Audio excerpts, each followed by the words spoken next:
चलो देखो, देखिए भाई, हम लोग बात कर रहे थे उत्तराखंड के मध्यकालीन इतिहास। अब सुनिएगा भाई, ये मोबाइल वगैरह बंद कर लो, इधर देखो। हाँ, जो बाहर भेज दूंगा भाई, अगर मैं तुमको रोज स्टार्ट करते समय एक ही चीज समझाता हूँ ना कि तुम्हारा कंपटीशन कहाँ है, मैं फिर बोलता हूँ देखो, अगर आपके 80+ नंबर फिजिकल में हैं, 80+ अगर आपके फिजिकल में हैं, तो भाई आपको मेहनत करनी चाहिए। क्यों आपको पता है? देखो भाई, आपका फायदा कहाँ मिलेगा आपको? अगर आप देखो, अभी तो मैं कुछ नहीं कहता हूँ, तुम लोग लिमिटेड बच्चे हो, समझ में आ रहा है? और जो कई पहले से पढ़ रहा है, तुमको पता है पहले क्लास में बैठने के लिए भी जगह नहीं होती थी। 1 तारीख के बाद कुछ दिनों बाद फिर से यही होगा।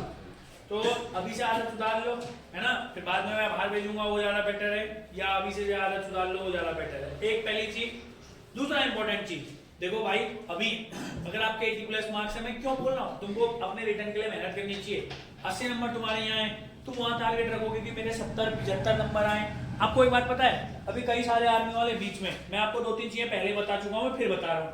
कई सारे भी आर्मी वाले, अगर इनका तब तक पेपर हो गया, कई सारे तो ये छटनी हो जाएंगे, 1000-1500। पहला इंपॉर्टेंट चीज। दूसरा इंपॉर्टेंट चीज, कई बच्चे अभी भी तो फिजिकल दे रहे हैं जिन लोगों का पहले से हुआ है, जैसे कई लोगों का वंदर होगा है, समझ में आया ना? उन लोगों का फिजिकल है तो क्या है ना, चलो भाई लगे हाथ, इसका भी फिजिकल दे लो, अपने फिजिकल के लिए बढ़िया तैयारी हो जाएगी। पुलिस में थोड़ी आएगा भाई, बंदरों का बनेगा वो आदमी बढ़िया तरीके से। बंदरों में 300-350 पोस्ट है, कई उधर चले जाएंगे। तुम्हें क्या लगता है जितने कनिष्ठ सहायक निकले हुए हैं सब फिजिकल दे रहे हैं भाई, जिन जिन लोगों की एज बची हुई है, वैसे कम लोग हैं फिर भी ये वाले। तो कुल मिलाकर के अगर उससे पहले आर्मी का रिक्रूटमेंट हो गया पूरा का फाइनल, तुम्हें क्या लगता है आधे होंगे यहाँ से कुमाऊं वाले, आधे गढ़वाल वाले भी होंगे, गढ़वाल राइफल्स वाले होंगे, कुमाऊं रेजिमेंट वाले होंगे, ये चले गए बीच से, हट गए रास्ते से, कौन बचेगा भाई? आर्मी वालों का बस 1-2 चीजें खराब होती है, लॉन्ग जंप वगैरह, बाकी सब बढ़िया मार लेते हो। समझ आ रहा है ना मैं क्या कह रहा हूँ? फिर भी लगभग 88, 90, 92, 94 फिजिकल वाले होते हो। अगर उनका सिलेक्शन होगा तो कौन बचेगा भाई? ये खुद के लिए सोचते हो तुम। दूसरा इंपॉर्टेंट चीज, मान लो 1% चांस नहीं हुआ पुलिस के अंतर्गत, भाई पड़ा हुआ व्यर्थ थोड़ी जाएगा। जुलाई में 1300 पोस्ट आ रही उसकी, क्या कहते तुम्हारे कनिष्ठ सहायक की, तो पता इस बार वाले कनिष्ठ सहायक की मेरिट है 65 मार्क्स, और तब तक तो और कंपटीशन कम हो जाएगा। उस कनिष्ठ सहायक और वीडियो वाले भी सब निकल जाएंगे, कौन बचेगा? तुम भी हो रहा हो फिजिकल में, पुलिस में, हम कह रहे डर की हैं, तो तुम चाहते हो कि तुम बचो, हैं? कुल मिलाकर के एक बार अच्छे से पूरा पढ़ो, उसके बाद पेपर देते रहो, ठीक है? चलो अब इधर देखो भाई, सहकारी बैंक के लिए भी आ गए क्या पता नहीं यार, ऐसा तो कुछ क्या पता। अब किस कौन सी पोस्ट का है? क्लर्क, वही जो कैंसर जिसमें दांडी वाले भी हैं। अच्छा वो नेता आ गए फिर से। चलो देखेंगे, ठीक है, फिलहाल इस पर फोकस रखो। अब बढ़ते आगे। वो देखो, हम लोग बात कर रहे थे मध्यकालीन इतिहास। अब आंसर थे ना एक एक करके, हाँ, जो मैं पूछूंगा आपसे, जरा आप मुझे बताएंगे पवार वंश का संस्थापक कौन था? Very good. कनकपाल का बेटा कौन था? मध्यकालीन इतिहास हमने आपको क्या बताया था सर? मध्यकालीन इतिहास के अंतर्गत अगर आप देखेंगे, बस आप पहले अभी तक एक चीज याद रखिए, कुमाऊं के अंतर्गत हम पढ़ रहे, हम गढ़वाल के अंतर्गत पढ़ते हैं पवार वंश, गढ़वाल के अंतर्गत हम क्या पढ़ते हैं? पवार वंश। अब मैं कई बार तो बता चुका हूँ, ये रट होना चाहिए, रटा होना चाहिए, पवार वंश। ऐसे कुमाऊं के अंतर्गत हम कौन सा वंश पढ़ते हैं? चंद वंश। अब पवार वंश धीरे धीरे एंड की ओर है, समझ आ रहा है? 3-4 बढ़िया वाली क्लासेस और पवार वंश खत्म। अब सुनो बढ़िया से, अब हम बात करते हैं पवार वंश। तो हमें पता है पवार वंश में हमें टोटल कितने राजा पढ़ने हैं सर? 60। पवार वंश के अंतर्गत जो कुल हमें पढ़ना पड़ता है वो कितने राजाओं के बारे में पढ़ना पड़ता है सर? 60 राजाओं के बारे में हमें अध्ययन करना पड़ता है। किस वंश के अंतर्गत? अपने पवार वंश के अंतर्गत। एक एक करके हमें 60 राजा पढ़ लें। हमने पहले राजा से लेकर के पहले 37वें राजा तक पढ़ा। अगर तुम्हें याद है, पहले से लेकर के जो 37वें राजा तक थे, इन सबकी राजधानी कहाँ थी सर? चांदपुरगढ़। कहाँ थी इनकी राजधानी? चांदपुरगढ़। तो हम इनको क्या कहते हैं? चांदपुरगढ़ के परमार या चांदपुरगढ़ के पवार। फिर 37वां राजा था अजयपाल। अजयपाल ने राजधानी कब बदली? 1517 में। अजयपाल ने श्रीनगर को राजधानी कब बनाया? 1517 में। फिर हमने बात करेंगे हम लोग 38 से लेकर के 55वें राजा तक, इन सब ने जो शासन किया वह श्रीनगर से किया सर। कहां से किया? श्रीनगर से। इनको बोलते हैं श्रीनगर के परमार। समझ में आ रहा है ना? बाद में 55 के बाद ये सारे टिहरी के अंतर्गत चले जाएंगे। 55 से 60 तक फिर हम बोलते हैं टिहरी के परमार। पर अभी हम ये पढ़ चुके हैं, हम ये पढ़ रहे हैं। समझ में आ रहा है मैंने क्या बोला? अब सुनिएगा, इसमें हम कौन से नंबर का राजा पढ़ रहे थे? बताइए, श्यामपाल कौन से नंबर का राजा था? Very good. 45वां राजा था हमारा श्यामपाल, श्यामसा। जो बोलना चाहो बात एक ही है।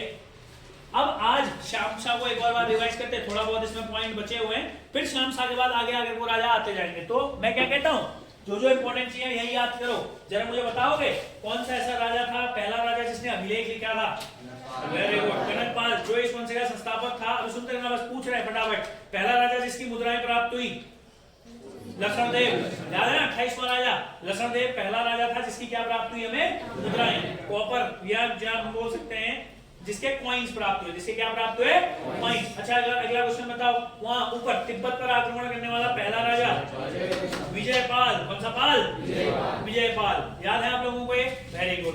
अब याद रखो दोस्त, याद रखना पड़ेगा थोड़ा बहुत। चलो बात करते हैं थोड़ा सा श्यामसा के बारे में। देखो भाई, अगर हम श्यामसा के बारे में बात करेंगे, हम जानते हैं सर पवार वंश के अंतर्गत 45वां शासक हुआ करता था हमारे पास। कौन? हमारा श्यामसा। श्यामसा के कार्यकाल के हमने कल बारे में बात करी हुई थी। अगर आपसे कभी श्यामसा के कार्यकाल के बारे में ज्यादातर क्वेश्चन पूछेगा, हमने आपको बताया इसका जो कार्यकाल है वो 1611 से या तो 1630, कुछ लोग इसके कार्यकाल को कितना बोलते हैं? 1624, मगर ज्यादा ऑथेंटिक 30 है। ज्यादा ऑथेंटिक कौन सा वाला है? 30 वाला है। सुनिएगा ध्यान से, कल जो हमने इसके बारे में अंतिम पॉइंट पढ़ा हुआ था, वो हमने कौन सा पॉइंट पढ़ा हुआ था सर? इसके समय में अभी नहीं, श्यामसा कंप्लीट नहीं हुआ कल, है ना। श्यामसा के बारे में 2-4 पॉइंट और है, सुनते रहना ध्यान से, ठीक है भाई। तो श्यामसा को कंप्लीट करेंगे आज। कल हमने लास्ट पॉइंट जिसमें पढ़ा था, हमने आपको बताया था जेसुइट पादरियों का दल। किसका दल सर? जेसुइट पादरियों का दल 3 अलग अलग बार उत्तराखंड के गढ़वाल से होते हुए तिब्बत गया था। याद है आप लोगों को? आपको याद है पहले के 2 दलों का नेतृत्व करने वाला कौन था? आंद्रेतो। कौन था? आंद्रेतो। और जो तीसरा वाला दल था उसका नेतृत्व करने वाला कौन था? अजवेडो। कौन था? अजवेडो। ये आप लोगों को याद होना चाहिए। अब सुनना 2-3 इंपॉर्टेंट पॉइंट और। श्यामसा के समय में 1624 में, कौन से वर्ष में सर? 1624 में। श्यामसा के कार्यकाल में 1624 के अंतर्गत एक चंद राजा हुआ करता था जिसका नाम था त्रिमल चंद। जिसका नाम क्या था? त्रिमल चंद। आपको याद रखना है, त्रिमल चंद ने श्यामसा के दरबार में शरण ली। ये अच्छा क्वेश्चन है। त्रिमल चंद ने किसके? श्यामसा के दरबार में शरण ली। अभी हम वहां पढ़ेंगे त्रिमल चंद में कि आखिर ऐसी क्या जरूरत पड़ी कि इसको श्यामसा के दरबार में शरण लेने की जरूरत पड़ी। ये अभी हम वहां का टॉपिक है, तो इसको वहां पर वो बहुत अच्छे तरीके से समझेंगे, बड़े पेपर में आएगा। चंद राजा त्रिमल चंद को किस पवार राजा ने शरण दी? तो आपका आंसर होगा किसने दी थी सर? श्यामसा ने दी थी। किसने दी थी सर? श्यामसा ने। ठीक हो गया ना। चलिए आगे की ओर बात करते हैं। 2-3 इंपॉर्टेंट और क्वेश्चन, ठीक है भाई। 1625 में आपको एक बहुत अच्छा क्वेश्चन है, याद से पेपर में आ सकता है। 1625 के अंतर्गत श्यामसा के शासनकाल में, ध्यान समझना, श्यामसा के शासनकाल में ही महीपति शाह ने, महीपति शाह कौन है? इसका चचा। याद है तुम लोगों को? श्यामसा का चचा कौन है? महीपति शाह। उसके बारे में हम पहले जान चुके हैं, समझ में आ रहा है ना। क्योंकि आप जानते हैं श्यामसा के पिताजी का नाम क्या था? बलभद्र शाह। मतलब सॉरी, श्यामसा के पिताजी का नाम क्या था सर? मानसा। मानसा के पिताजी का नाम क्या था? बलभद्र शाह। यानी कि इसके पिताजी और इसके चचा, तो जब इसके पिताजी की मृत्यु हुई तो ये राजा बना, मगर सब जानते हैं कि इसका कोई भी संतान नहीं थी। तो इसके जो चचा थे, इसके चचा का एक महत्वपूर्ण योगदान था। तो एक बहुत अच्छा क्वेश्चन याद रखना, 1624 में त्रिमल चंद ने श्यामसा के दरबार में शरण ली और 1625 में श्यामसा के काल में, राजा श्यामसा है मगर आपको याद रखना है महीपति शाह ने श्रीनगर में केशो राय मठ की स्थापना करी। आपसे पेपर में डायरेक्ट भी आएगा केशो राय मठ कहां है? क्या बोला मैंने आपको? केशो राय मठ कहां है? 1625 में, ध्यान सुनना मैंने क्या लिखा है यहाँ पर, मैं लिख रहा हूं महीपति शाह ने श्यामसा के कार्यकाल में, क्या लिखा मैंने यहाँ पर को? श्यामसा के कार्यकाल में श्रीनगर के समीप या श्रीनगर में केशो राय मठ की स्थापना करी। कौन से मठ की स्थापना करी? केशो राय मठ की क्या करी सर? स्थापना करी। पेपर में अच्छा क्वेश्चन बनता है कि भाई बताइए किसने केशो राय मठ की स्थापना करी? पहला तो आपको ये याद रखना है केशो राय मठ श्रीनगर के अंतर्गत है। बहुत अच्छा क्वेश्चन है, ठीक है। चलिए आगे की ओर बात करते हैं। एक और अच्छा क्वेश्चन, आप जानते हैं भारत के अंतर्गत एक बहुत ही खतरनाक बीमारी फैली थी, प्लेग, समझा ना। और जिस समय में गढ़वाल का राजा श्यामसा हुआ करता था उस समय में यही प्लेग की बीमारी कहां भी आ गई थी? गढ़वाल। तो अच्छा क्वेश्चन है, फिर से आपको याद रखना है। लगभग ऐसी मान्यता है 1616 से लेकर के 1624 के बीच में श्याम शाह के कार्यकाल में प्लेग बीमारी भी फैली थी। गढ़वाल के अंतर्गत कौन सी बीमारी फैली थी? प्लेग बीमारी भी श्याम शाह के कार्यकाल में ही फैली थी। अच्छा क्वेश्चन बनता है, प्लेग बीमारी फैली किसके कार्यकाल में फैली थी? श्याम शाह के कार्यकाल में फैली थी। एक और पॉइंट आपको याद रखना है, अब ध्यान से सुनना भाई, ये 3 पॉइंट आप लोगों के अच्छे तरीके से समझ में आ गए हैं। तो एक पॉइंट और, इसका एक ताम्रपत्र मिला है हमें 1615 का, बड़े ज्यादा में खास बात नहीं है किसका ताम्रपत्र है, 1615 का। अच्छा आपको पता है इसने जहांगीर से मुलाकात कब करी थी सर? 1621 में। मैंने आपको 2 जगह बताई, या तो हरिद्वार या तो आगरा। ठीक है भाई, पेपर में आएगा भाई, कांस्टेबल के पेपर के लिए आइडियल सा क्वेश्चन है 1621, कौन सा वर्ष है? 1621, या तो हरिद्वार या तो आगरा। ठीक हो गया, चलिए फाइनल पॉइंट करते हैं। ऐसी मान्यता है कि इसकी 1630 में हो गई थी मृत्यु। इसकी 1630 में क्या हो गई थी? और इसकी मृत्यु का कारण था नौका दुर्घटना। इसकी मृत्यु का कारण क्या था? नौका दुर्घटना, यानी कि नाव से गिरकर ये बेचारा निपट गया था। ऐसी मान्यता है कि इसकी मृत्यु हो गई थी नौका दुर्घटना के कारणवश। तो he was died by a road, आप हमेशा बोल सकते हैं by a boat accident। अब देखो कुछ बोलते हैं कि 1624 में मर गया, कुछ बोलते हैं कि 1631 में मरा। बट मैं आपको बताता हूं, मैंने आपको जो जेसुइट पादरियों का दल बढ़ाया था, अगर आपको याद है तो जो जेसुइट पादरियों का अंतिम दल था, आपको याद रखना है इसका स्रोत क्या है। 1630 में इसकी मृत्यु हुई। अभी तक मैंने किसी भी राजा की तुम्हें मृत्यु लिखा ही नहीं है, क्योंकि साक्ष्य अप्रमाणित है ना। उसका कार्यकाल खत्म हो गया, जरूरी थोड़ी है उसी साल मरा या उसके बाद मरा, उससे पहले मर गया, समझ में आ रहा? मगर ध्यान समझना, इसकी जो मृत्यु के स्रोत हैं आप जानते हैं 1631 में एक पादरी जिसका नाम क्या था? अजवेडो। जिसका नाम क्या था? अजवेडो। अजवेडो यह एक जेसुइट पादरी था। यह एक पादरी था जो गढ़वाल होते हुए कहां जा रहा था सर? तिब्बत जा रहा था। तो अजवेडो क्या कहता है ना, अजवेडो कहता है कि जब मैं श्रीनगर पहुंचा, अजवेडो कहता है कि जब अजवेडो श्रीनगर पहुंचा तो जो हमारे पास कौन था? श्याम शाह था। श्याम शाह को अलकनंदा नदी के किनारे जलाया जा रहा था। और आपको याद रखना है इसकी 60 पत्नियां या जो इसकी 60 रानियां थी उनको भी जलाया जा रहा था। समझ में आ रहा है ना? तो इसीलिए हम बोलते हैं अजवेडो ने क्या लिखा कि ये हमारा जो ये श्याम शाह है, श्याम शाह की चिता जलाई जा रही थी। कहां पर को? हमारे यहाँ पर को श्याम शाह को अलकनंदा नदी के किनारे जला रहे थे बल, और साथ ही साथ इसकी 60 पत्नियां भी सती हो रही थी। इसकी जो 60 पत्नियां थी ये भी क्या हो रही थी? सती हो रही थी। तो आपको ये बहुत अच्छा पॉइंट याद रखना है। अगर मैं एग्जामिनर होता, मैं पूछता, मैं बोलता कि भाई बताइए निम्नलिखित में से ऐसा कौन सा पवार वंशीय राजा है जिसकी 60 रानियां होने का उल्लेख मिलता है, तो आपका आंसर देना है कौन था? श्याम शाह। क्लियर हो गया ना? अगला पॉइंट आपको याद रखना है किस तरीके से हमें इसके बारे में जानकारी मिलती है। तो ये था आप लोगों का और टोटल किसके बारे में? श्याम शाह। अच्छा आप लोगों को ये सीरीज याद है? इधर देखिए, इसको हम मिटा रहे हैं, ये तो आपको ऑलरेडी याद होना चाहिए दोस्त, ये तो हमने पढ़ाया है आप लोगों को। और इधर देखिएगा, आपको यह याद होना चाहिए, ये देखिए आपको याद है बलभद्र शाह कौन से नंबर का राजा था? बलभद्र शाह। बलभद्र शाह 43वां राजा था, 43 राजा था। फिर मैंने आपको ऐसे बताया बलभद्र शाह के 2 बेटे थे। पहला बेटा कौन था? मान शाह। और इसी का दूसरा बेटा कौन था? महीपति शाह। मान शाह और महीपति शाह इसके बेटे थे। बलभद्र शाह के बाद राजा कौन बनेगा 44वां? मान शाह। मान शाह का बेटा कौन था? श्याम शाह। यानी कि श्याम शाह इसीलिए तो कौन से नंबर का राजा था? 45वें नंबर का राजा था। और श्याम शाह के बाद अब ये जो मैं यहाँ पर नाम लिख रहा हूँ दुलोराम शाह, क्या नाम लिखा मैंने? दुलोराम। मैक्सिमम इतिहासकार कहते हैं कि दुलोराम शाह इसका बेटा था ही नहीं, समझ आ रहा है? और कुछ इतिहासकार कहते हैं कि दुलोराम शाह तो अंधा था, भले बचपन से दरगी टाइप का आदमी था। तो जब श्याम शाह की मृत्यु हुई तो अब भैया गद्दी पर कौन बैठे? तो श्याम शाह के चचा, श्याम शाह के चचा 46वां राजा बनते हैं हमारे यहाँ पर को महीपति शाह। 46वां राजा कौन बनता है हमारे यहाँ पर को? महीपति शाह। और ये इंपॉर्टेंट आदमी हमारे लिए Mahipati Shah. 46th ruler of Pawar dynasty, Pawar वंश का 46वां राजा महीपति शाह। 1631 से लेकर के 1635 तक इसका कार्यकाल माना जाता है। और आपको याद रखना है इनसे रिलेटेड अच्छे से क्वेश्चन बनते हैं। अब हम थोड़ा सा महीपति शाह के बारे में बात करते हैं। और जो महीपति शाह है इसके समय में एक दो बहुत ही खतरनाक आदमी माधो सिंह भंडारी जैसा व्यक्ति इसी का सेनापति था। अब फिर आप जानते हैं महीपति शाह का बेटा कौन था सर? पृथ्वीपति शाह। महीपति शाह का बेटा कौन था? ये भाई कई बार बताऊंगा तो जब तक याद नहीं होगा। बताओ महीपति शाह का बेटा कौन था? पृथ्वीपति। 47वां शासक था। और पृथ्वीपति शाह का बेटा कौन हुआ? मेदिनी शाह। ठीक हो गया ना। मगर हमने बताया था मेदिनी शाह को कुछ राजा बनाते हैं, कुछ नहीं बनाते हैं। मेदिनी शाह में अभी इसकी कहानी पृथ्वीपति शाह 47वें राजा तक। अब हमारा जो टारगेट है महीपति शाह और उसके बाद उसका बेटा पृथ्वीपति शाह। बस फतेहपति शाह तक थोड़ा सा लेंथी होता है, उसके बाद ये सब शॉर्ट हो जाते हैं। समझ में आ रहा है? मतलब जो मेन काम है।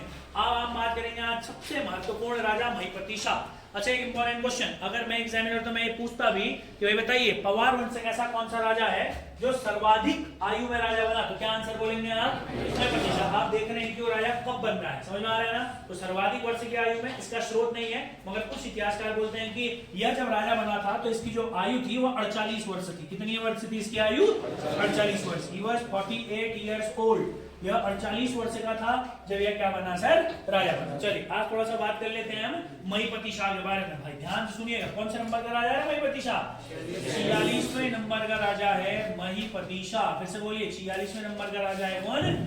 महीपति शाह। महीपति शाह 46वें नंबर का राजा है। अगर आप इसके कार्यकाल के बारे में बात करेंगे, वहां भी हमने खत्म 2 कार्यकाल में किया था। कुछ इतिहासकार 1624, कुछ इतिहासकार 1630। इसको भी हम दोनों वे में ले जाएंगे। शिव प्रसाद डबराल कहते हैं 31 से लेकर के 35 तक, और कुछ इतिहासकार कहते हैं 24 से लेकर के 30 तक। इसका कार्यकाल नहीं आएगा पेपर में क्योंकि ऑथेंटिक नहीं है। अब पहला इंपॉर्टेंट पॉइंट, इसका थोड़ा इंट्रोडक्शन कर लेते हैं। ये जो महीपति शाह है ना, कई सारे मुस्लिम शासकों के द्वारा या कई सारे मुस्लिम लेखकों के द्वारा इसी व्यक्ति को अक्खड़ शासक बताया है। कैसा शासक बताया है?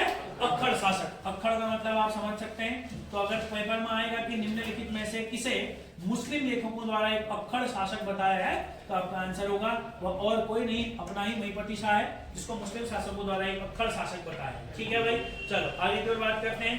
पहला इंपॉर्टेंट पॉइंट होगा महीपति शाह समकालीन किस किस के था? महीपति शाह के साथ में किस किसने शासन किया? महीपति शाह के कंटेम्परेरी कौन था? तो आपको एक बहुत अच्छा पॉइंट याद रखना है। हम समकालीन कहाँ पढ़ते हैं सर? एक दिल्ली में और एक कहाँ?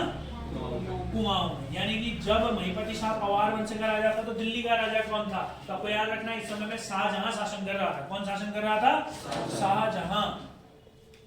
शाहजहां शासन कर रहा था। ठीक है। और अगर आप कुमाऊं की बात करेंगे तो त्रिमलचंद। कौन था सर? त्रिमलचंद। हिंदी में लिख देते इसको त्रिमलचंद। अभी जो शरण लेने आया था, ध्यान समझना, बाद में मैं पूछूंगा वहां चंदवंश में कहा ली थी बल इसने शरण। ठीक है, तो समय याद होना चाहिए त्रिमलचंद। चलो आपको एक बात पता है, ये जो महीपति शाह है इसके बारे में पढ़ने में सबसे इंपॉर्टेंट एक ही चीज है, इसके अभियान। सबसे इंपॉर्टेंट है इसके अभियान, जो इसने अभियान करे। और इसके अभियानों के कारण ही इसे गर्वभंजन कहा जाता है। क्या कहा जाता है? गर्वभंजन। याद रखना ये 2 उपाधियां, अक्खड़ शासक और गर्वभंजन। तो इसको महीपति शाह को ये गर्वभंजन कहा जाता है। इसको क्यों कहा जाता है गर्वभंजन? इसके अभियानों के कारण। क्यों कहा जाता है इसको गर्वभंजन? अभियानों के कारण। Due to his military missions या ड्यू टू हिज एक्सपेडिशंस, इसको अभियानों के कारण क्या कहा जाता है? इसको गर्वभंजन की उपाधि दी जाती है। चलिए आपको एक बात पता है, इसने जो अभियान किए ना सर, ऐसा इतिहासकार मानते हैं इसने चारों दिशाओं में अभियान किए थे। बल इसने कितने दिशाओं में अभियान किए? चारों दिशाओं में अभियान किए। और जब इसने चारों दिशाओं में अभियान करे तो अभियान के समय में एक बहुत ही इंपॉर्टेंट आदमी होता है सेनापति। बिना सेनापति के तो अभियान ही नहीं हो पाएगा ना। सेनापति सबसे महत्वपूर्ण सबसे महत्वपूर्ण रोल होता है किसका? हमारे एक सेनापति का। तो आपको याद रखना है इसके अभियान में 3 सेनापति गजब के इंपॉर्टेंट है। ठीक हो गया ना। सबसे पहला इंपॉर्टेंट आपको याद रखना है माधो सिंह भंडारी। कौन व्यक्ति याद रखना है? माधो सिंह भंडारी। अभी मैं इसके बारे में अलग से भी पढ़ा दूंगा आप लोगों को, मगर आपको याद रखना है माधो सिंह भंडारी इसका सबसे महत्वपूर्ण सेनापति था। सबसे महत्वपूर्ण, भाई गजब का आदमी है माधो सिंह भंडारी। माधो सिंह भंडारी के बाद आपको दूसरा याद रखना है रिकोला लोधी। इसको याद रखना है रिकोला। भाई ये भी इतना बढ़िया आदमी था। रिकोला लोधी को हालांकि बाद में धोखे से मरवा देते हैं, मगर ये जो रिकोला लोधी है ना, इसी को कहते हैं गढ़वाल का रखवाला। बढ़िया क्वेश्चन है कांस्टेबल वालों, ध्यान समझना। गढ़वाल का रखवाला किसे कहा जाता है? ये बोलो, गढ़वाल का रखवाला किसे कहा जाता है? रिकोला लोधी को कहा जाता है। गढ़वाल का रखवाला किसको कहा जाता है? रिकोला लोधी को कहा जाता है। पहला इंपॉर्टेंट क्वेश्चन याद रखना। तीसरा एक और इंपॉर्टेंट सेनापति हुआ करता था बनवारी दास। कौन हुआ करता था? बनवारी दास। अरे कई इतिहासकार ना, चलो एक बार पॉइंट सुनो, कई इतिहासकार जो हमारा रिकोला लोधी है इसी को गढ़वाल का भीम भी कहते, याद रखना। 2 अच्छे क्वेश्चन है। इसका पिता का नाम था भौसिंह। ठीक है, बगो हमारे लिए इंपॉर्टेंट नहीं है। गढ़वाल का भीम, गढ़वाल का भीम भी कौन है रे? हाँ, रिकोला लोधी। ठीक हो गया ना। भौ सिंह रिखोला इसके पिताजी थे, बट वो हमारे लिए इंपॉर्टेंट नहीं है। चलो अब समझो इधर ध्यान से, ठीक है। जो ये रिखोला लोधी है इस पर एक महाकाव्य भी लिखा है, ये अच्छा क्वेश्चन है एसआई पटवारी के लिए। जो रिखोला लोधी है ना, इस पर एक किताब लिखी है, किताब का नाम है गढ़वीर महाकाव्य। कौन सी किताब है? गढ़वीर महाकाव्य, सकलानी जी द्वारा लिखी गई है। इस पर एक किताब है, याद रखना, गढ़वीर महाकाव्य। ये अच्छा पॉइंट है। गढ़वीर महाकाव्य किसने लिखी है? सकलानी जी के द्वारा। बोलो, गढ़वीर महाकाव्य किसने लिखा है? अच्छा एक बात बताओ, अगर कि इस पर गढ़वीर महाकाव्य जैसी किताब लिखी गई है, नाम से पता चल रहा है ना, वीर होगा वाली है, ठीक है। सबको याद रखना है, रूप मोहन सकलानी इसके द्वारा लिखी गई किताब है यार, रूप मोहन सकलानी। अभी तो बस रूप मोहन सकलानी, रूप मोहन सकलानी ने किताब लिखी है, थोड़ा इंपॉर्टेंट। हाँ, इसको थोड़ा सा ध्यान में रखना, कांस्टेबल के पेपर में इतना डिटेल नहीं जाएगा एग्जामिनर, फिर भी आपको याद रखना है, रूप मोहन सकलानी के द्वारा किताब लिखी है रिखोला लोधी पर। उस किताब का नाम क्या है सर? गढ़वीर महाकाव्य। ठीक हो गया ना। अगला ध्यान से समझेंगे, अब एक एक करके इनके अभियानों के बारे में बात करते हैं। सबसे पहला जो अभियान है, ध्यान से समझिएगा, सबसे पहला जो इसने भी अभियान किया वो तिब्बत गब्बर अभियान किया। अब इनके अभियानों के बारे में बात करते हैं उस साइड पर, ठीक है भाई। ये तो बस इनके बारे में एक थोड़ी सी इंट्रोडक्शन, छोटा सा बात है ये। थोड़ा सा बात करते हैं क्या अभियानों के बारे में। किसके बारे में बात करते हैं? थोड़ा सा अभियानों के बारे में। देयर अटैक्स, सुनिएगा, अभियानों के बारे में अगर हम बात करते हैं कि कहां इन्होंने अभियान किए, किस तरीके से इन्होंने अभियान किए, तो जो सबसे पहला अभियान था वह था तिब्बत अभियान। कहां का अभियान था रे? तिब्बत अभियान। फिर बोलो कौन सा अभियान था? तिब्बत अभियान। अगर हम तिब्बत अभियान के बारे में बात करते हैं तो पहला इंपॉर्टेंट चीज जो आपको तिब्बत अभियान से याद रखना है, तिब्बत पर इन्होंने 3 बार अटैक किए थे। तिब्बत पर आप लोगों को 3 अटैक याद रखने। कितने अटैक याद रखने? फिर बोलो कितने अटैक याद रखने? सेड अगेन, कितने अटैक याद रखने? 3 अटैक याद रखने। अब समझो यार किस तरीके से 3 अटैक्स हैं, क्या क्या सारी चीजें होती हैं। 3 अटैक अभी मैं आप लोगों को पढ़ा दे रहा हूं, सुनिएगा ध्यान से। तिब्बत पर अभियान की अगर हम बात करेंगे 3 बार, यहीं पर को 3 बार याद रखना है। कितने बार याद रखना है? 3 बार। सुनना इधर अभी 2 मिनट के लिए पेन नहीं चला तो ज्यादा बढ़िया, 2 मिनट के लिए पेन मत चलाना। तिब्बत पर अभियान याद कर लो, किसके? महिपति शाह। अब एक बात खुद सोचो, किसी एक शासक को उसके अभियानों के कारण उसको उपाधि दी जा रही है, तो आपको खुद अंदाजा लगाना चाहिए ना कि उसके अभियान पेपर में आएंगे कि नहीं आएंगे।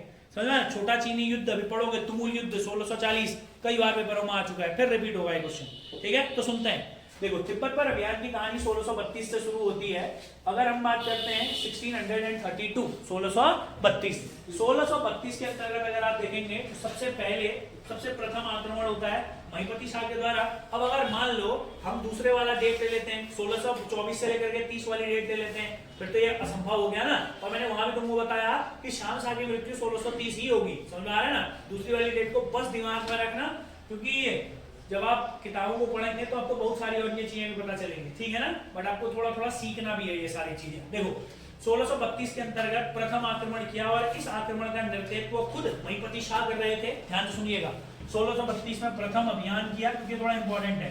प्रथम अभियान हुआ 1632 के अंतर्गत। इस अभियान का जो नेतृत्व था, इस अभियान का नेतृत्व खुद महिपति शाह कर रहे थे। और इस आक्रमण के अंतर्गत जो सेनापति था उसी आदमी का नाम था माधो सिंह भंडारी। नेतृत्व खुद कर रहे थे मगर सेनापति था माधो सिंह भंडारी। सेनापति कौन था? माधो सिंह भंडारी। अब सुनो एक दो बढ़िया क्वेश्चन। माधो सिंह भंडारी सेनापति था।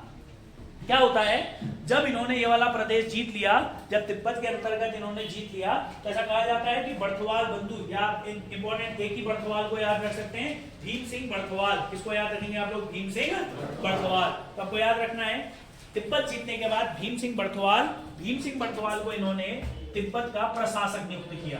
तिब्बत का प्रशासक किसको नियुक्त किया? तो आप बोलेंगे भीम सिंह बर्थवाल। तिब्बत का प्रशासक भीम सिंह बर्थवाल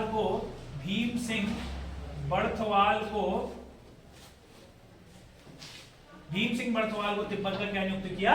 प्रशासक नियुक्त किया। और इसी अभियान के दौरान, ये गोल्डन क्वेश्चन है, कांस्टेबल 5 स्टार लगा सकते हो, 5 ही स्टार लगाओ। आपको याद रखना है, इसी अभियान के दौरान हमारे महिपति शाह द्वारा रोटी सूची प्रथा की शुरू करी गई। किस प्रथा की शुरू करी गई? रोटी सूची प्रथा की। क्लियर हो गया ना? चलो, ये सामाजिक सुधार के अंतर्गत आता है। रोटी सूची प्रथा में अभी आप लोगों को 2 मिनट बाद पूरा बता दूंगा, ठीक है। बट ये इंपॉर्टेंट है, 3 स्टार है, 5 स्टार जितने लगा सकते हो लगा लेना। रोटी सूची की प्रथा कौन से अभियान के दौरान करी? तो अगर वो ईयर देगा तो थोड़ा टफ बनाएगा क्वेश्चन, अदरवाइज डायरेक्ट पूछता है रोटी सूची की प्रथा, ठीक है भाई, रोटी सूची की प्रथा। तो आपको याद रखना है, रोटी सूची की प्रथा किसने शुरू करी थी? हमारे महिपति शाह ने करी थी। कौन से अभियान के दौरान करी गई थी? तिब्बत अभियान। अब सुनो इधर, पहला अभियान 1632 में हुआ। अब ऐसा नहीं है कि दोबारा ये लोग जाएंगे लड़ने। 3 अभियान कैसे हो रहे हैं वो समझो इधर, थोड़ा सा अटपट है, देखो ध्यान से समझो। पहला अभियान में रोटी सूची भी बताएंगे, 2 मिनट रुको, अभी फ्लो है थोड़ा सा इंपॉर्टेंट है। देखो जब पहला अभियान किया ना तो भीम सिंह बर्थवाल, समझे, ऐसा कहते हैं बर्थवाल बंधुओं को किया था, मगर दूसरे भाई का नाम थोड़ा सा अनुल्लेखित है, एक ही भाई का नाम आता है भीम सिंह बर्थवाल। तो जब इसको वहां का प्रशासक नियुक्त किया तो ऐसा कहा जाता है कि जो दापा का राजा हुआ करता था उसने लहासा के राजा से मदद लेकर के अपना क्षेत्र वापस ले लिया। क्या समझे आप लोग? दापा के राजा, मेनली ये लोग तिब्बत के दापा प्रांत पर ही आक्रमण करते थे, मगर बगल में ही हमारा लहासा पड़ता है। तो कुल मिलाकर के दूसरा अटैक हम इसमें ऐसे पढ़ते हैं, जो 3 बार है, ये जो सेकंड वाला है हम इसको मानते हैं ये डायरेक्ट, इसमें ना ही माधो सिंह भंडारी होगा और ना ही कौन होगा हमारे पास महिपति शाह। इसमें कौन होते हैं? बर्थवाल बंधु। कौन होते हैं सर? बर्थवाल बंधु। तो आपको याद रखना है भाई, दापा के राजा के द्वारा, दापा के राजा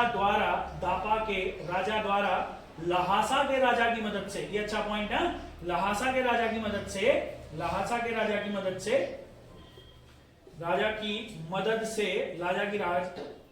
से अपना क्षेत्र वापस ले लिया। अब आपको एक बात याद रखनी है, ये क्षेत्र वापस लेने में लगभग हम ऐसा मानते हैं 1632 में अगर आक्रमण हुआ होगा, 33-34 में भी अगर क्षेत्र वापस लिया होगा, 35 में तो महिपति शाह ही निपट गया, समझ में आया ना, महिपति शाह राजा नहीं लिया। उसके बाद ऐसा कहते हैं, आप जानते हैं महिपति शाह के बाद उसका बेटा छोटा था पृथ्वीपति शाह, तो उस समय में जो संरक्षिका थी वो कर्णावती थी, है ना। और इंपॉर्टेंट आदमी कौन था उस समय भी जो इंपॉर्टेंट रोल प्ले कर रहा था? माधो सिंह भंडारी। तो जब इस बात का पता चला कि चीनियों द्वारा अपना क्षेत्र ले लिया है, तो इसी श्रृंखला में आपको याद रखना है तीसरा आक्रमण हुआ 1640 में। इसका ईयर भी याद रखना है, बहुत इंपॉर्टेंट है। कब हुआ? 1640 में। और 1640 में जो आक्रमण हुआ, इसी आक्रमण को कहते हैं छोटा चीनी युद्ध, या इसी को कहते हैं तुमुल युद्ध। कौन सा युद्ध कहते हैं? तुमुल युद्ध। 3 युद्ध के अंतर्गत तीसरा युद्ध भाई है, या इसी को कौन सा युद्ध भी कहते हैं?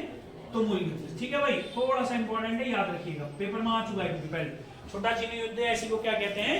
तुमुल युद्ध कहते हैं। When this war या this battle took place in 1640। और आपको एक बहुत अच्छा पॉइंट और याद रखना है, माधो सिंह भंडारी इसी युद्ध में मारा गया था। समझ में आ रहा है? तो होता है ये युद्ध इतना इंपॉर्टेंट है ना, कुछ लेखक इसके बारे में इतना खतरनाक सी चीजें लिखते हैं ना, चलो मैं बताता हूँ। माधो सिंह भंडारी इसी युद्ध में मारा गया, माधो सिंह भंडारी इसी युद्ध में मारा गया, माधो सिंह भंडारी इसी युद्ध में मारा गया। ठीक है, चलो अब सुनो, इतिहासकार क्या कहते हैं पता है? जब युद्ध हो रहा था, मतलब युद्ध हो रहा था, तो गढ़वाल की जो सेनाएं थी वो धीरे धीरे पराजित हो रही थी। माधो सिंह भंडारी बहुत जख्मी हो गया था। माधो सिंह भंडारी ने अपने कुछ सेनाओं के उप सेनापतियों से दरख्वास्त करी। माधो सिंह भंडारी ने एक चीज बोली, माधो सिंह भंडारी ने कहा बोल ना, तो एक काम कर बोल, मैं अगर जितना मैं जख्मी हूँ, अब मेरे उसको पता था भाई आधे 1 घंटे में मैं निपट जाऊंगा, उसने तो मेरे को ऐसे बैठा वाले कुर्सी में ताकि लोगों को लगे मैं जिंदा हूँ। उसके बाद कुछ इतिहासकार तो इतना भी लिखते हैं कि जब उसने कहा मर जाएगा बॉडी भाई तो गिर जाएगा, उसने कहा मेरे को जला देना, मेरे को पहले आधा जलाओ, आधा जला के मेरे को कुर्सी में वैसा ही रखना ताकि दूर से आदमी देखे तो बड़े टक तो बैठा भाई, अभी कुछ नहीं हुआ इसको, अभी अगर जरूरत पड़ेगी तो मैदान में आ जाएगा। इतना खतरनाक वीर भड़ हुआ करता था माधो सिंह भंडारी।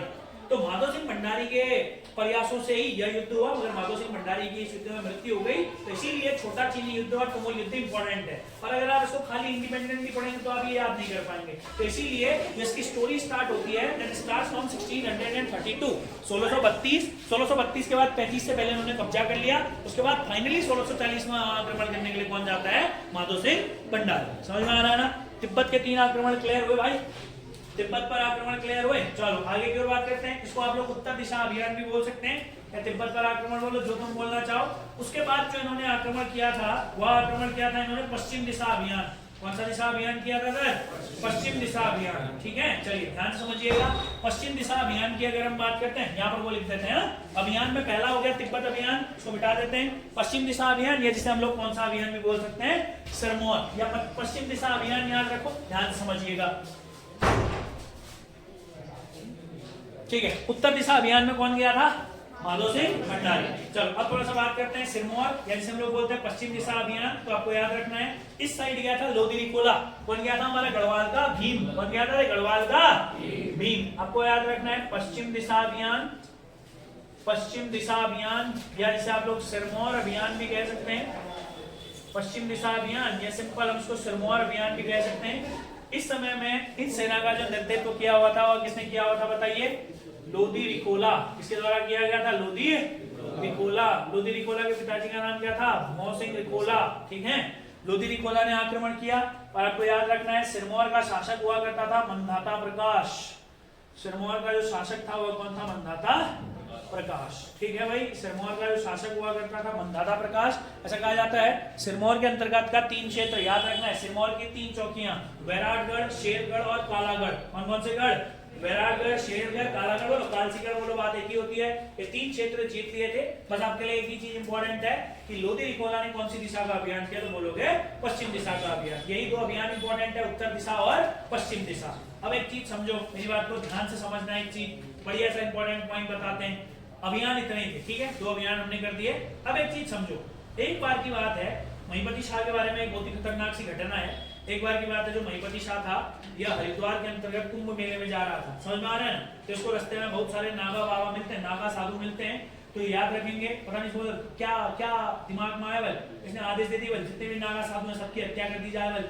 समझा? तो कुंभ में सम्मिलित होने के समय इसने सारे के सारे नागा बाबाओं की क्या करवा दी? हत्या करवा दी। मतलब लास्ट के दिनों में ना इसका दिमाग काम कम हो गया था, मतलब दिमाग वाकई में खराब हो गया था इसका। एक बार की बात है, एक ऋषिकेश के अंतर्गत जान दो भरत मंदिर है ना, भरत मंदिर में गया था ये। भरत मंदिर में जब गया तो वहां पर को भाई अगर मूर्ति है, मूर्ति तो ऐसी होगी ना, सिंपल सी मूर्ति होगी। इसको क्या लगा, भरत की मूर्ति मेरे को भूल रही है, निकालो वाली इसकी आंखें। मंदिर के अंतर्गत मूर्ति की क्या निकलवा दी इसने? आंखें निकलवा दी। तो इसने अपने जीवन में कुछ इस तरीके के कार्य किए थे। बाद में उसके बाद ऐसा कहते हैं, जब उसको पश्चाताप हुआ, इतने नागा बाबाओं की हत्या मुझे नहीं करवानी चाहिए थी, भरत की आंखें नहीं निकलवानी चाहिए थी। तो ऐसा कहा जाता है कि जब इसने कई अच्छे पुरोहितों से पूछा कि भाई मुझे अपने पाप के पश्चातापों के लिए क्या करना चाहिए, कई पुरोहितों ने इसे कई सारे क्या दिए? उपाय दिए। जैसे कुछ बल सोना गला के पीजा, बल तू सोना गला और सोना गला के गरम गरम सोना पी जा, तो तेरे जितने भी पाप हैं वो सब क्या हो जाएंगे? धुल जाएंगे। समझ में आ रहा है? किसी ने कहा कि चुल्लू भर पानी ले और डूब मर जा, उससे भी तेरे पाप धुल जाएंगे। और कुछ ने कहा कि तू एक काम कर बल, तू युद्ध में शहीद हो जा, युद्ध में वीर गति को प्राप्त हो जा, तो तेरे पाप फिर से क्या हो जाएंगे? धुल जाएंगे। उसके बाद ऐसा कहा जाता है कि इसने कुमाऊं वाले क्षेत्र पर आक्रमण किया और फाइनली कुमाऊं वाले क्षेत्र के आक्रमण के दौरान यह क्या हो गया? मारा गया। क्लियर हो गया ना? और लोधी निकोला को तो पहले महिपति शाह ने मरवा दिया था, ठीक है, उसकी कहानी अलग है, उसके बारे में हम डिस्कस वर्तमान समय में नहीं कर रहे हैं। और यहाँ पर एक आदमी है भाई पढ़ने लायक, माधो सिंह भंडारी। चलो इधर सुनो आप, माधो सिंह भंडारी को थोड़ा सा मैं बता देता हूँ, ध्यान से समझना। माधो सिंह भंडारी थोड़ा डिटेल में खींच लेते हैं, समझिएगा। जब आप ये पूरा लिख लेंगे ना, उसके बाद नोट करके लिखिएगा माधो सिंह भंडारी, ठीक है। माधो सिंह भंडारी के बारे में अलग से थोड़ा सा देख लेते हैं। माधो सिंह भंडारी, चलो आपको पता है माधो सिंह भंडारी से इतने सारे क्वेश्चन बनते हैं, बहुत अच्छे अच्छे। चलो देखो माधो सिंह भंडारी के बारे में थोड़ा सा डिस्कस कर लेते हैं। देखो अगर हम माधो सिंह भंडारी के बारे में बात करेंगे तो ये 3 राजाओं के समकालीन, या इसने 3 शासकों का कार्यकाल देखा था, याद रखना, ठीक है। चलो पहले हम बात करते हैं माधो सिंह भंडारी। माधो सिंह भंडारी के बारे में बात कर लेते हैं, समझो। माधो सिंह भंडारी, देखिए माधो सिंह भंडारी यह समकालीन था। सबसे पहले महिपति शाह, महिपति शाह के बाद उसकी बीवी आई कौन? कर्णावती, और उसके बाद कौन आया? उसका बेटा आया कौन? पृथ्वीपति शाह। तीनों के समकालीन था। 1595 में इसका जन्म माना जाता है, ठीक है। ये इसका स्थान, इसका गांव कहीं पूछता है, मलेथा गांव टिहरी के अंतर्गत। हाँ, जो माधो सिंह भंडारी था यह मलेथा गांव से था, टिहरी के अंतर्गत। तो इसकी कहानी सुनाते हैं आपको बढ़िया से, ठीक है, सुनिएगा। इसके पिताजी का नाम हुआ करता था सोनबाण कालो भंडारी। इसके पिताजी का नाम क्या था? सोनबाण कालो भंडारी। चलो इसके बारे में सभी सुन लो, सोनबाण कालो भंडारी। इसकी पत्नी का नाम था उदीना, समझ आ रहा है ना। और अगर हम बात करेंगे, इसकी पत्नी का नाम उदीना था और इसका एक बेटा हुआ करता था गजय सिंह। कौन हुआ करता था इसका एक बेटा? गजय सिंह। चलो एक कहानी सुनाते हैं आपको। हाँ, चलो 2 इंपॉर्टेंट चीज, माधो सिंह की पत्नी का नाम उदीना और गजय सिंह कौन था? इसका बेटा। गजय सिंह इसका कौन था? बेटा। गजय सिंह पेपर में आएगा, याद रखना, नाम कुछ बढ़िया होंगे तो आपको ध्यान से समझना है भाई, ठीक हो गया। चलो ध्यान से सुनना। ऐसा कहा जाता है कि 1635 में इनके गांव में ना, इनके गांव में पानी की बहुत कमी थी। इनके गांव में किसकी कमी थी? पानी की कमी। इतना वीर आदमी है ना, तुम समझोगे कितना वीर आदमी है, तो ध्यान से समझना। इनके गांव में पानी की बहुत ज्यादा कमी थी, बहुत ज्यादा मतलब वाकई में बहुत ज्यादा कमी थी। तो 1635 के अंतर्गत इसने मलेथा के अंतर्गत, अपने गांव टिहरी में मलेथा के अंतर्गत एक गूल का निर्माण करवाया। गूल का निर्माण मतलब नहर का निर्माण करवाया। अब नहर का निर्माण उस समय में भाई बहुत पुरानी बात है, खुद एक बहुत अच्छा सेनापति था, खुद बलवान आदमी था, तो उसने कहा कि मैं ही बीच वाला पहाड़ काटूंगा और बगल से जो भी नदी मतलब वहां से मिलेगी वहां से क्या निकल के आऊंगा, एक नहर ले आऊंगा। इसने अपना काम भी शुरू किया 1635 में, ध्यान से समझना। 1635 में इसने पहाड़ काटने का काम जब शुरू किया तो ऐसा कहते हैं कि इससे गलती से भैरव का एक मंदिर टूट गया, भैरव का एक मंदिर गलती से क्या हो गया, टूट गया। अब बाद में इसने कई कोशिशें करी मगर ये नहर नहीं बना पाया, नहर बनाने के बाद भी पानी नहीं आ रहा था। समझ आ रहा मैंने क्या कहा? तो बाद में ऐसा कहते हैं भगवान है इसके सपने में, हाँ क्या बोल भाई कहते बहुत बड़ी गलती हो गई, भूल गया तो मंदिर टूट गया, कैसे फिर इसको भी याद आती है, लोहा पत्थर तो थे बस टूट गया मंदिर। समझ आ रहा मैं क्या कह रहा हूँ? तो उसके बाद मेन बात होती है पश्चाताप, तो वही होता है इसके लिए एक ही इंपॉर्टेंट चीज होती है, इसको पश्चाताप करने के लिए भैया इसको अपने एकमात्र बेटे की बलि देनी होती है। समझ में आ रहा है? भैरव के मंदिर में एकमात्र बेटे की बलि देनी होती है। तो ये और इसकी वाइफ एक दिन डिस्कस कर रहे होते हैं, गजय सिंह बिल्कुल दरवाजे के पीछे सुना होता है, भाई कहता है भाई कुछ भी जाओ अपने बेटे की बलि तो नहीं दूंगा। गजय सिंह ने जब ये बात सुनी, पिताजी वल एक मैं बेटा वल, अगर मैं नहीं पढ़ जाऊँ कोई दिक्कत नहीं, गांव के इतने बेटे सुधरेंगे वल, है ना, मैं जिंदा रहा मेरे को भी मिलेगा पानी, इनको भी मिलेगा पानी। तो याद रखना उसके बाद गजय सिंह ने अपनी ही बलि देने के लिए स्वीकृति दे दी और गजय सिंह की बलि दे दी। फिर आया मलेथा की गूल, समझ में आ रहा है? और आपको एक बात बताते हैं, हम ध्यान से सुनिएगा भाई, मलेथा की गूल या आपसे बोल सकते हैं ये इसी पर माधव सिंह भंडारी पर एक मूवी भी बनी है मलेथा की गूल नाम से ही। समझ आ रहा है ना? मलेथा की गूल नाम के एक है हमारे राज्य में भी, जब आप मूवीज पढ़ोगे ना तो हमारे राज्य के एक बहुत इंपॉर्टेंट डायरेक्टर है बलराज नेगी, उन्हीं ने मलेथा की गूल नामक मूवी को क्या किया है, डायरेक्ट किया है। और आपको एक और बात बताते हैं, ये जो इसने नहर बनाई थी ना, आज भी है भाई ये नहर, 1993 में अभी इसका मरम्मत भी करवाई थी इस नहर की। तो मलेथा की गूल बहुत इंपॉर्टेंट खतरनाक है, माधव सिंह भंडारी मजाक थोड़ी है।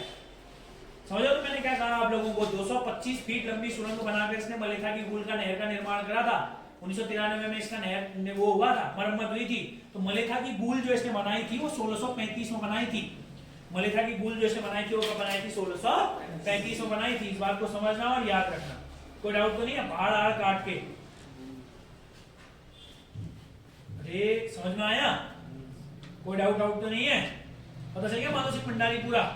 चलो, मलेथा की गूल नामक की मूवी किसने बनाई है? फिर बलराज नेगी, लिख लेना नहीं पर वो एक पॉइंट में, मलेथा की गूल नामक जो मूवी है वो किसने बनाई है? बलराज नेगी। पेपर में आएगा मलेथा की गूल मूवी है बलराज सिंह नेगी, पेपर में आने लायक क्वेश्चन है, बहुत अच्छा।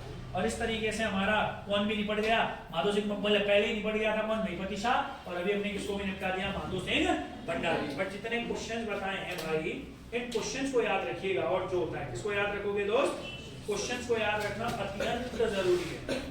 चलिए इसके बाद अगला राजा 37वां राजा कौन आएगा? पृथ्वीपति शाह। कौन?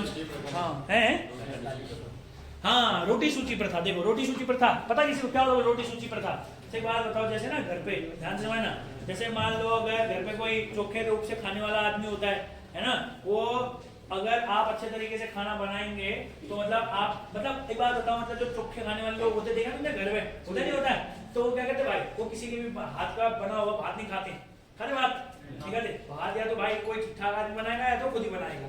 समझ आ रहा है मैंने क्या बोला? ऐसा ही होता है ना?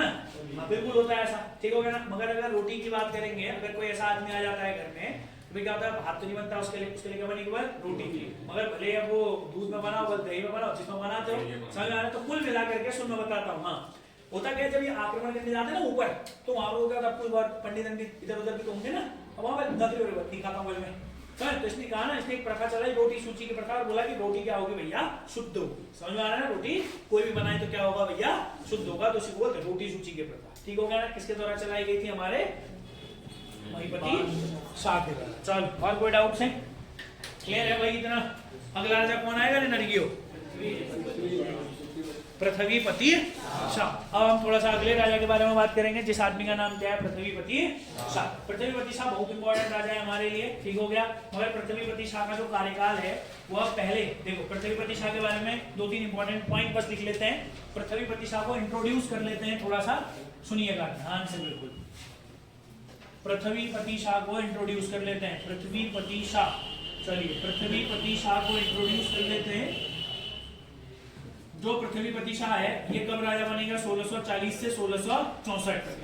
मगर इसका जो कार्यकाल है वो 2 भागों में बटा हुआ है। एक है 1635 ठीक है, 1635 से लेकर के 40 तक पहले के ये जो 5 साल थे, इसने अपनी माता जिसका नाम था कर्णावती, कर्णावती के संरक्षण काल में बिताए। इस समय में मुख्य पावर कर्णावती के हाथ में थी, बस दिखने का राजा था पृथ्वीपति शाह। तो कर्णावती के संरक्षण काल में, कर्णावती के संरक्षण काल में और 1640 से लेकर के 64 तक यह खुद क्या रहा भैया, राजा रहा। तो इसको हम बोलेंगे खुद के शासन में, खुद के शासन में। तो इसने खुद के शासन में 24 सालों तक शासन किया। अब हमें इस दोनों के बारे में बात करनी है, ठीक है। और यहाँ पर से अच्छे क्वेश्चन आएंगे, मुगल आक्रमण वगैरह वगैरह भी यहीं से होते हैं सारे के सारे, ठीक है भाई। चलिए तो इस वाले लेक्चर को इतना ही रखते हैं, ठीक है भाई।